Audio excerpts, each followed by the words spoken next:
दोस्तों, मैं राज पांडे, आप देख रहे हैं आरसीएम टुडे। आइए जान लेते हैं अभी की लेटेस्ट अपडेट के बारे में। अभी की बड़ी खबर, ब्रेकिंग न्यूज़ के बारे में बात करेंगे। जैसा कि आप सभी को मालूम होगा कि इस चैनल के माध्यम से जितनी भी जानकारी आपको दी जाती है वह पूर्णतः सही और सटीक होती है। उसी क्रम में आज की 10 बड़ी खबर के बारे में बात करेंगे। पहली खबर रीट परीक्षा 2022 को लेकर है। आपको मालूम होगा कि रीट परीक्षा 2022 का आयोजन किया गया। कई ऐसे लोग हैं जिन पर कार्रवाई की गई है क्योंकि धांधली करने का प्रयास कर रहे थे। तो अब की बार रीट परीक्षा शांतिपूर्वक संपन्न हुई। छुटपुट घटनाएं जो सामने आई, कुछ अफवाहें थीं, कुछ सही थीं जिन पर कार्रवाई की जा रही है। लेकिन एक और महत्वपूर्ण जानकारी आपको दे दूं, 12 लाख से अधिक बीएड डिग्री धारक आयोगी। जैसा कि आप अपनी स्क्रीन पर देख रहे हैं, लेवल 2 में गेस्ट फैकल्टी के लिए रीट की पात्रता अनिवार्य। 12 लाख से अधिक बीएड डिग्री धारक आयोगी, यानी कि प्रदेश के सरकारी स्कूलों में खाली पड़े शिक्षकों के पदों को भरने के लिए राज्य सरकार ने वैकल्पिक व्यवस्था के तहत गेस्ट फैकल्टी से पद भरने के आदेश जारी किए हैं। लेकिन लेवल 2 के शिक्षकों के लिए पात्रता संबंधी शर्तों में बीएड के साथ साथ रीट पास होना जरूरी कर देने से लेवल 2 के प्रदेश के करीब 12 लाख से अधिक अभ्यर्थी बीएड डिग्रीधारी होने के बाद भी गेस्ट फैकल्टी नहीं लग सकेंगे, क्योंकि इन 12 लाख से अधिक अभ्यर्थियों के पास रीट लेवल 2 की पात्रता नहीं है। रीट लेवल 2 की पिछले साल हुई परीक्षा रद्द हो चुकी है। इससे पहले 2017 में परीक्षा हुई थी जिसके प्रमाण पत्र की वैधता 3 साल थी, जो समाप्त हो गई है। वर्तमान में सिर्फ रीट 2021 लेवल 1 की पात्रता 3 साल के लिए है। ऐसे में लेवल 1 के पदों पर ज़रूर अभ्यर्थियों को अवसर मिल सकता है। अभी जो रीट हुई है उसका परिणाम आने में 2 से 3 सप्ताह का 3 माह का समय लग जाएगा। माफी चाहता हूँ, 3 माह का समय लगेगा, 2 से 3 माह का। यानी कि परिणाम नवंबर या दिसंबर तक आपको देखने को मिलेगा। इससे पहले आपको परिणाम देखने को नहीं मिलेगा।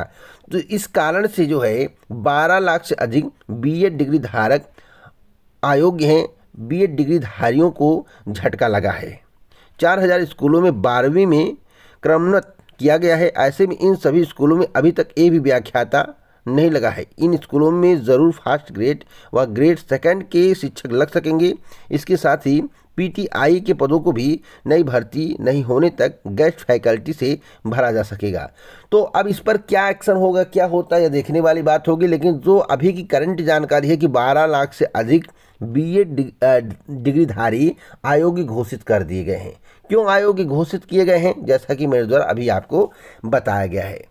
अगली अपडेट है टीजीटी पीटी को लेकर। टीजीटी पीजीटी की परीक्षा कब होगी? जब मुझे इसके संबंध में कल जानकारी प्राप्त हुई कि अगस्त माह में परीक्षा होने वाली है, समाचार पत्रों में आया है, तो कई लोगों ने हमसे जानकारी मांगी थी। तो मुझे जानकारी हो गई थी कि अगस्त में परीक्षा नहीं होगी, क्योंकि टेलीग्राम पर मेरे द्वारा पहले बता दिया गया था और कई लोगों को कमेंट के माध्यम से भी जानकारी दी गई थी। टेलीग्राम पर पोस्ट किया हूँ, जाकर देख सकते हैं, कल ही पोस्ट किया था। देखिए, मुझे जो जानकारी थी, मैं हमेशा बार बार कहता हूँ, देखिए सेंटर पर काम चला, सेंटरों का निरीक्षण चल रहा है, जिसका लेटर भी मेरे द्वारा दिखाया गया और टेलीग्राम चैनल पर पड़ा है। सेंटर का निरीक्षण चला। निरीक्षण अलग काम होता है।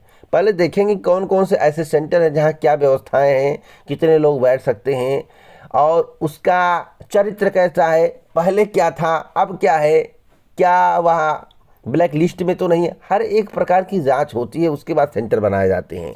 तो अभी सेंटर पर काम चल रहा है। तो अगस्त माह में परीक्षा तिथि की घोषणा होगी। उसके बाद अक्टूबर या नवंबर माह में परीक्षा कंडक्ट कराई जाएगी। वैसे तो सचिव जी ने कुछ स्पष्ट नहीं बोला, लेकिन मेरी जानकारी के अनुसार उनका कहना है कि हम सितंबर के लास्ट तक प्रयास करें परीक्षा करा, लेकिन मुझे नहीं लगता हो पाएगा। अक्टूबर या नवंबर माह में परीक्षा कंडक्ट होगी, इससे पहले होने की संभावना नहीं दिख रही है। तो सचिव साहब ने साफ साफ कहा है कि जो फर्जी खबरें वायरल की जा रही हैं सोशल मीडिया के माध्यम से, और एक समाचार पत्र में खबर आ गया कि अगस्त माह में परीक्षा होगी, तो भैया जब परीक्षा तिथि की घोषणा अभी हुई नहीं तो अगस्त माह में किस बेस पर परीक्षा करा ली जाएगी? बिना एडमिट कार्ड के परीक्षा करा लेंगे, बिना सेंटर बने परीक्षा हो जाएगा। तो आप लोग घबराने की आवश्यकता नहीं, ईमानदारी से सही तरीके से तैयारी करिए। अभी परीक्षा नहीं होगी, अभी परीक्षा में थोड़ा समय लगेगा। कब होगा, मेरे द्वारा अभी आपको बताया गया है। अगली अपडेट है शिक्षकों को सरप्लस बताने के खिलाफ कोर्ट जाने की तैयारी। देखिए, अभी प्राइमरी शिक्षक भर्ती की बात करें, उसमें कहा गया कि शिक्षकों के पद समानुपात में है, यानी कि शिक्षक और छात्र अनुपात सही है, जिसके कारण अभी भर्ती नहीं हो सकती है। एक और मामला सामने आया है कि सरप्लस बताकर राजकीय माध्यमिक विद्यालयों के शिक्षकों को हटाने की तैयारी का शिक्षकों ने विरोध किया है। कहा है कि राजकीय माध्यमिक विद्यालयों में प्राथमिक व उच्च प्राथमिक विद्यालयों की तरह छात्र संख्या के आधार पर शिक्षकों की तैनाती होती है, बल्कि प्रत्येक विषय के अलग अलग शिक्षक होते हैं। ये शिक्षक विषय विशेषज्ञ के रूप में पढ़ाते हैं। यदि शिक्षकों को सरप्लस बताया गया है तो वह अदालत का दरवाजा खटखटाएंगे। राजकीय माध्यमिक विद्यालयों में छात्र संख्या के अनुपात में शिक्षकों की तैनाती करने के माध्यमिक शिक्षा निदेशक के प्रस्ताव को पिछले दिनों शासन ने मंजूरी दे दी है। इस आधार पर शिक्षकों का चिन्हांकन जल्द शुरू करके सरप्लस बताकर उन विद्यालयों में स्थानांतरित किया जाएगा जहां कमी है। इसमें विद्यालयों में आवंटित विषयों के सापेक्ष छात्रों के अनुपात में जरूरी शिक्षक संख्या तय की जाएगी।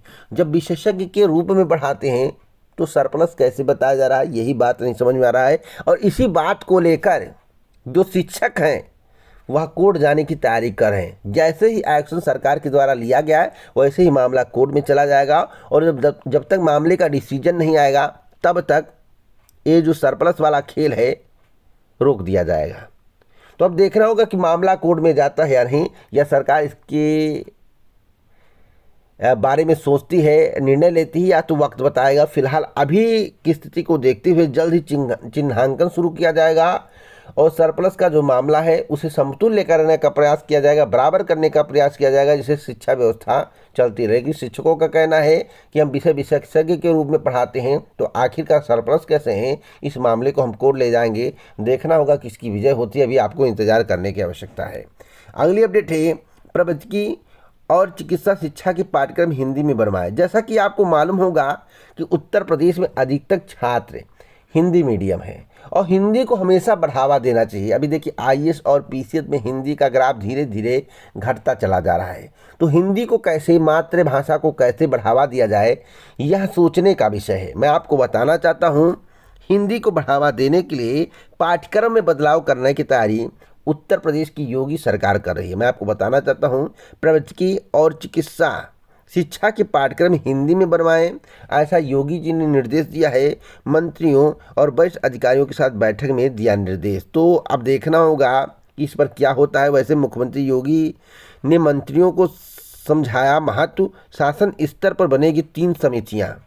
तो कई प्रकार के निर्णय कर लिए गए हैं, लेकिन यह व्यवस्था जो होने जा रही है प्रवैतनिकी और चिकित्सा शिक्षा के लिए हिंदी पाठ्यक्रम, वह बहुत ही अच्छा है, गुड है। मैं बहुत अच्छा मानूंगा। जो हिंदी मीडियम के छात्र हैं, जिनको केवल हिंदी पर ज़्यादा पकड़ है, इंग्लिश पर पकड़ कम है, इंग्लिश उनकी वीक है, उनके लिए अच्छा अवसर आने वाला है, उनका भविष्य संवरने वाला है। अगली अपडेट है पीसीएस के साक्षात्कार को लेकर। देखिए पीसीएस में कई प्रकार के प्रश्न पूछे जाते हैं। कभी जो है करंट का ट्रेंड रहता है, कभी सब्जेक्ट से सवाल पूछ लिए जाते हैं। अब मैं आपको बताना चाहता हूँ, सम्मिलित राज्य पवर अधीनस्थ सेवा पीसीएस 2021 परीक्षा के उत्तर प्रदेश लोक सेवा आयोग में चल रहे साक्षात्कार के 5वें दिन मंगलवार को इंटरव्यू बोर्ड ने अभ्यर्थियों की तार्किक क्षमता का आकलन करने के साथ ही दर्शन और इतिहास से जुड़े कई प्रश्न पूछ लिए। एक अभ्यर्थी से पूछा अहम ब्रह्मांश किस दर्शन का सूत्र है, और एक अन्य अभ्यर्थी से पूछा श्री अरबिंदो और विवेकानंद के दर्शन में क्या समानता है। तो इस तरह के प्रश्न पूछे जा रहे हैं और इस तरह के प्रश्न जो पूछे जा रहे हैं, अभ्यर्थी चकमका जा रहे हैं। अभ्यर्थी सोच रहे क्या पढ़ाओ, क्या आ गया सामने।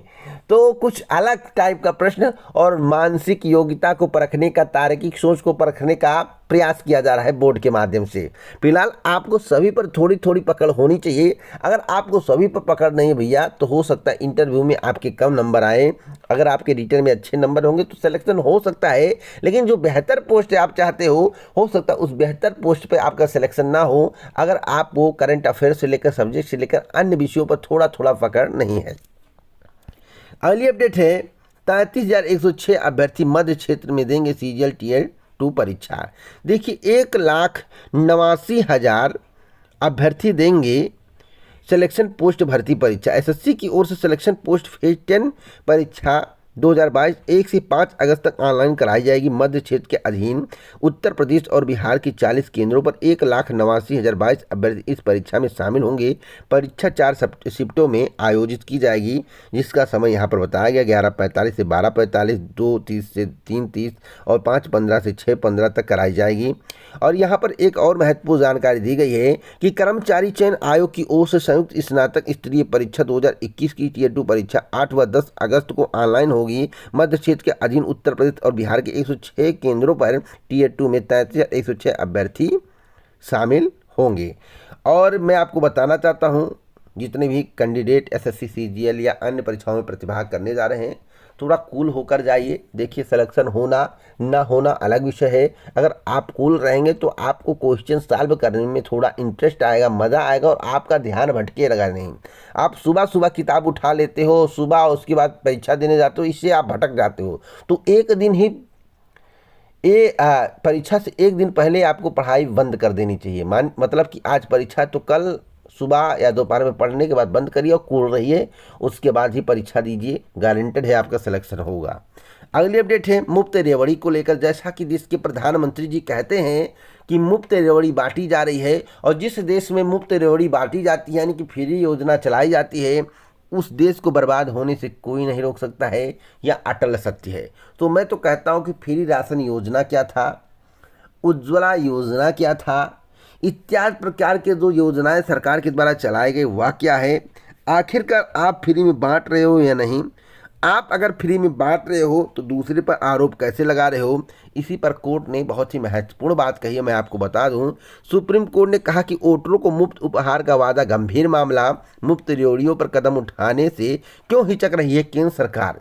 देखिए भैया, जब मैं वही काम कर रहा हूँ, मान लीजिए मैं केंद्र में हूँ, मैं प्रधानमंत्री हूँ या आप प्रधानमंत्री हैं, आप फ्री में रेवड़ी बांट रहे हैं, तो भैया जब प्रधानमंत्री देश का फ्री में रेवड़ी बांटेगा, 15 लाख फ्री योजना इत्यादि का वादा करेगा, तो क्या जो राज्य की पार्टियां होंगी, राज्य स्तर की पार्टियां होंगी, जो मुख्यमंत्री होंगे, क्या वो फ्री रेवड़ी की बात नहीं करेंगे चुनाव प्रचार में? करेंगे, अवश्य करेंगे। इसलिए लगाम केंद्र से होनी चाहिए। तो सुप्रीम कोर्ट ने साफ साफ कहा है कि इस पर केंद्र सरकार क्या कर रही है। सुप्रीम कोर्ट ने कहा कि राजनीतिक दलों की ओर से मतदाताओं को मुफ्त उपहार बांटने के वादों का मामला गंभीर है। यह सवाल भी किया कि केंद्र सरकार इस मामले में कदम उठाने से हिचक क्यों रही है, इसका रीजन क्या। और सरकार रीजन नहीं बता, रीजन क्या बताएगी जब सरकार खुद में मुफ्त रेवड़ी बांट रही है। उत्तर प्रदेश में फ्री राशन कई योजनाएं चल रही, फ्री जो फ्री रेवड़ी बांटी जा रही है, तो आप कैसे रोकेंगे? भाई मैं गलत कर रहा हूं तो आप भी तो गलत कर रहे हैं, मैं गलत कर रहा हूं तो मैं आपको कैसे रोक सकता हूं? मैं सही हूंगा तब आपको रोकूंगा। तो यही मामला है। अब देखना होगा इस पर केंद्र सरकार के द्वारा क्या जवाब दिया जाता है। अगली अपडेट है ऑनलाइन आवेदन भरने में गलती को मानवीय भूल मानने से कोर्ट का इनकार। देखिए मामला क्या है। जैसा कि आपको मालूम होगा कि उत्तर प्रदेश सहित अन्य राज्यों में सेंट्रल गवर्नमेंट की या राज्य स्तरीय वैकेंसियाँ आती हैं, आप आवेदन कर देते हैं, बाद में पता चलता कि आपकी स्पेलिंग गलत हो गई, आपका डेट ऑफ बर्थ गलत हो गया, आपका रोल नंबर गलत हो गया। आप डॉक्यूमेंट वेरिफिकेशन में चले जाते हैं, वहाँ पर आपको बाहर कर दिया जाता है। तो जब कोई बाहर हो जाता है तो वह तंग हो, जैसे अंतिम चरण में कोई बाहर हो गया तो वह कोर्ट का शरण लेता है। तो कोर्ट ने उसी बात पर स्पष्ट किया है कि ऑनलाइन आवेदन भरने में अगर गलती होती है, क्योंकि संशोधन की भी मौका दिया जाता है। अगर आपने ऑनलाइन आवेदन भर दिया, संशोधन का आपको मौका दिया गया और तब भी आप संशोधन नहीं किए, उसमें त्रुटि आ गई, कमी आ गई, नाम गलत हो गया, पिताजी का नाम गलत हो गया, माताजी का नाम गलत हो गया, या आपका रोल नंबर गलत हो गया, अनुक्रम उसके बाद आपका टोटल मार्क गलत हो गया, या कितने मार्क पाए वह गलत हो गया, कुछ भी गलत हो गया, तो यह जो है मानवीय भूल नहीं माना जाएगा। मामला कहाँ से उठा तो मैं आपको बता दूं 69,000 शिक्षक भर्ती से। इलाहाबाद हाईकोर्ट ने 69,000 सहायक अध्यापक भर्ती में ऑनलाइन आवेदन भरने में मानवीय भूल सुधार करने की अनुमति देने की मांग को लेकर दाखिल 17 याचिकाओं पर हस्तक्षेप करने से इनकार कर दिया। कोर्ट ने कहा कि चेतावनी दिए जाने के बावजूद व्यक्तिगत व शैक्षिक जानकारी भरने में लापरवाही बरती गई है। जिसे मानवीय भूल नहीं कहा जाता। यानी कि चेतावनी, एक बार आपको संशोधन का मौका अगर दे दिया जाता है, उसके बाद भी गलती होती है और आप डॉक्यूमेंट वेरिफिकेशन या नौकरी से वंचित हो जाते हो, बाद में कोर्ट जाओगे तो कोर्ट भी कहेगा कि आपको एक अवसर दिया गया था, चेतावनी दी गई थी, भैया सुधार कर लो, पढ़ लो, आराम से देख देख के भरो, और आप में अगर गलती है, गलती बस आपने गलत कर दिया तो आपको त्रुटि सुधार का मौका दिया जा रहा है, उसमें आप कर लो। जब आप वह भी नहीं करते हो, त्रुटि सुधार के मौके के बाद आप लापरवाही बरतते हो, तब कोर्ट कहता है कि भैया यह मानवीय भूल नहीं है, आपको अवसर दिया गया था, आपको चेतावनी दी गई थी, आपने सुधार नहीं किया, इसलिए अब आपको राहत नहीं दी जा सकती। तो मामला यही है जो मैं आपको बता रहा हूं। अगली अपडेट है, अगस्त में 10 दिन बंद रहेंगे बैंक, अभी से हो जाएं सावधान। मैं आपको बताना चाहता हूं किस किस तारीख को बंद रहेंगे, क्यों बंद रहेंगे, पहले इसके बारे में जान लीजिए। अगले माह बैंक से संबंधित काम निपटाने की प्लानिंग कर रहे हैं तो उसे इसी सप्ताह करने की कोशिश करें, क्योंकि अगस्त में 10 दिन बंद रहेंगे बैंक। अगस्त में त्योहारों के कारण बैंक में अवकाश अधिक है, वहीं पर्वों के चलते लोगों को पैसा की अधिक ज़रूरत पड़ सकती है। ऐसे में स्वाभाविक है अपना काम समय से निपटा लें। अब किस किस तारीख को बैंक बंद रहेगा, देखिए सार्वजनिक अवकाश के बारे में जानकारी दे रहा हूँ। 6 दिन रहेंगी रविवार और 4 दिन सार्वजनिक अवकाश। देखिए 9 अगस्त को मुहर्रम है, 12 अगस्त को रक्षाबंधन है, 13 अगस्त को दूसरा शनिवार है, 14 अगस्त को रविवार है, 15 अगस्त को स्वतंत्रता दिवस है, 18 अगस्त को जन्माष्टमी है और 21 अगस्त को रविवार है, 27 अगस्त को चौथा शनिवार है और 28 अगस्त को रविवार है। तो देखिए इतना दिन आपका बैंक बंद रहेगा, इसलिए जो भी काम करना है समय से कर लीजिए, जिससे आपको दिक्कतों का सामना ना करना पड़े। तो इसी प्रकार की ऑथेंटिक जानकारी अगर आप प्रतिदिन चाहते हैं तो अभी चैनल को सब्सक्राइब कर लें, बेल आइकन दबा दें, ऑल पर सेट कर दें। जय हिंद भारत, नमस्कार।